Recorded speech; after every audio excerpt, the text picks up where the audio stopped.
Last week in clinic, I had two conversations that perfectly capture why nutrition has become so confusing. The first patient asked, "Doctor, I've heard I need to eat more protein as I get older so I don't lose muscle. Is that true?" Less than an hour later, another patient asked, "Doctor, I just watched your video where you reference a study saying too much protein could shorten my life.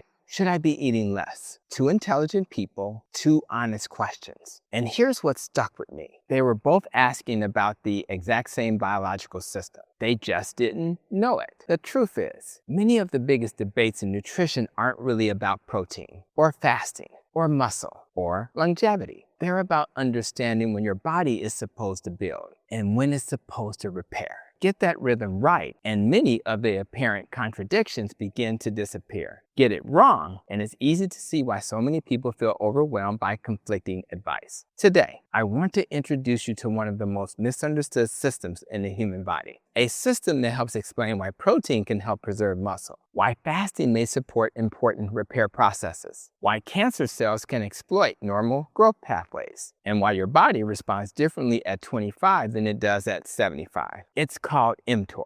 And by the end of this video, I think you'll stop asking whether protein or fasting is better. Instead, you'll understand a much more important question. What is my body trying to accomplish right now? Before we dive into the science, I want you to think about nature for a moment. Your heartbeat depends on rhythm. Lub-dub, lub-dub. Too fast for too long, there's a problem. Too slow for too long, there's a problem. Your breathing follows a rhythm. In, out, in, out. If you only inhaled or only exhaled, life would quickly come to an end. Think about day and night, summer and winter, activity and rest. Even the tides move in and out. Nature almost never lives at one extreme. Instead, it thrives through balance. So why have we started believing that our bodies should stay in one biological mode all the time? Why do some people believe we should constantly activate growth, while others believe we should constantly suppress it? What if the real goal isn't choosing one side, but knowing when each side should lead?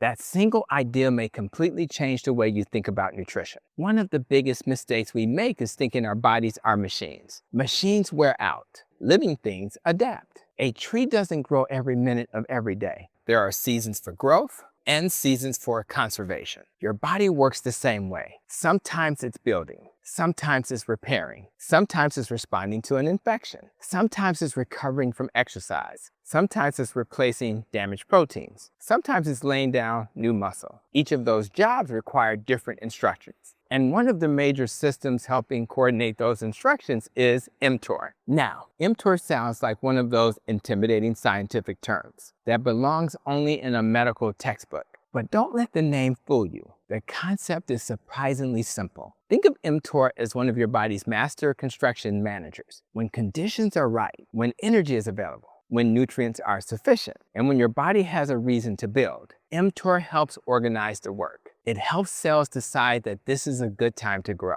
repair tissues, build proteins, strengthen muscles, and support recovery. Notice I didn't say mTOR is good. I also didn't say it's bad, because that's where so much confusion begins. Growth is not the enemy. If you break a bone, you want growth. If you undergo surgery, you want growth. If you're recovering from an illness, you want growth. If you've just finished lifting weights, you absolutely want growth. Even your immune system depends on rapid growth when it needs to fight an infection. Growth is one of the reasons you're alive. Here's something fascinating. Scientists didn't discover mTOR while searching for the secret to longevity. They discovered it because of dirt. In the 1960s, researchers collected soil samples from one of the most isolated places on Earth, Rapa Nui, also known as Easter Island. Inside that soil, they found a microorganism producing a remarkable compound. They named it rapamycin after Rapa Nui. Years later, scientists discovered the major cellular pathway that rapamycin affected. That pathway eventually became known as the mechanistic target of rapamycin, or simply mTOR. It's amazing to think that one scoop of soil from a remote specific island helped unlock one of the most important signaling systems in human biology. But here's where many online discussions go off track. People often talk about mTOR as though it's one simple on and off switch. It isn't. In fact, There are two major mTOR complexes with different jobs. One, mTOR-C1, is the one we'll spend most of our time discussing because it's deeply involved in nutrient sensing, muscle protein synthesis, and autophagy. The other, mTOR-C2, plays different roles in metabolism, cell survival, insulin signaling, and cellular structure. You don't need to memorize those names. What you need to remember is this. If someone says mTOR is bad, they're usually oversimplifying a much more sophisticated system. Biology almost never works in simple slogans, which is why I wanted to bring this topic to my audience. Because once we understand what mTOR is actually trying to accomplish, the arguments about protein, fasting, muscle, and longevity start making a whole lot more sense. So if mTOR is one of the body's major construction managers, what actually tells it to start building? The surprising answer is there isn't just one signal. Think about building a new house. You wouldn't simply ask, do we have lumber? You'd also ask, do we have enough workers? Do we have electricity? Do we have permits? Is this the right time to build? Your cells ask very similar questions. One of those questions is, do we have enough high-quality building materials? This is where protein enters the story. For years, we've thought of protein simply as the raw material for building muscle. And that's true. But protein does something else that's just as fascinating. It sends information. Scientists have discovered that your cells don't just recognize protein. They can actually recognize specific amino acids. One amino acid in particular, leucine, acts like an important messenger. Researchers identified a protein called cestrin-2 that helps cells detect leucine. Another sensing system helps detect the amino acid arginine. Think about that for a moment. Your cells aren't simply asking, did we eat? They're asking, did we receive the right building materials? That's remarkable. But here's another myth we need to clear up. Protein isn't the only signal. If you lift weights today, before you eat a single bite, your muscles have already begun sending messages. Mechanical tension itself tells your body, we need to come back stronger. That explains why resistance training and adequate protein work so well together. The workout creates the demand. The protein supplies the materials. One without the other is like hiring a construction crew without delivering the lumber, or dropping off lumber without sending any workers. The best results come when both signals arrive together. Now let's talk about something that surprises many people. As we get older, our muscles don't respond to protein the same way they did when we were 25.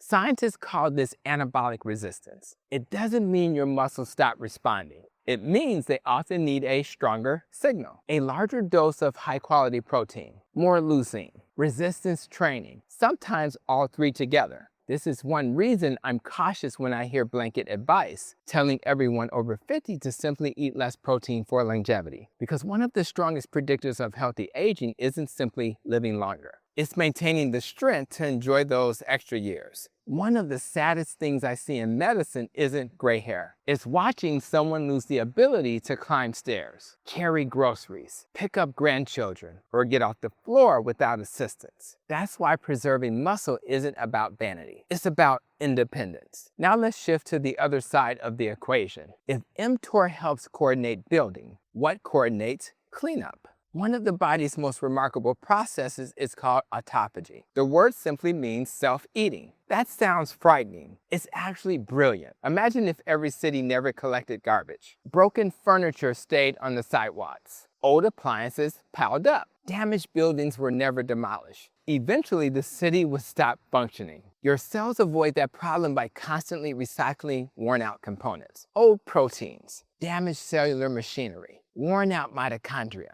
Instead of throwing them away, they break many of them down into raw materials that can often be reused. Nature is incredibly efficient. But here's where social media often oversimplifies things. People talk as if mTOR and autophagy are enemies fighting each other. They're not. They're partners. One builds, one recycles. Healthy tissues need both. Too much building without adequate cleanup creates problems. Too much cleanup without rebuilding also creates problems. Imagine remodeling your kitchen. If the demolition crew never leaves, you'll never have a finished kitchen. If the builders arrive before the old cabinets are removed, you'll have chaos. Timing matters. Biology works the same way. This is also why I want to be careful about another popular claim. You may have heard someone say, Autophagy starts exactly 18 hours into a fast, or 24 hours, or some other precise number. The truth is, the science isn't that simple. Researchers can measure signaling changes. They can study individual tissues, but measuring autophagy directly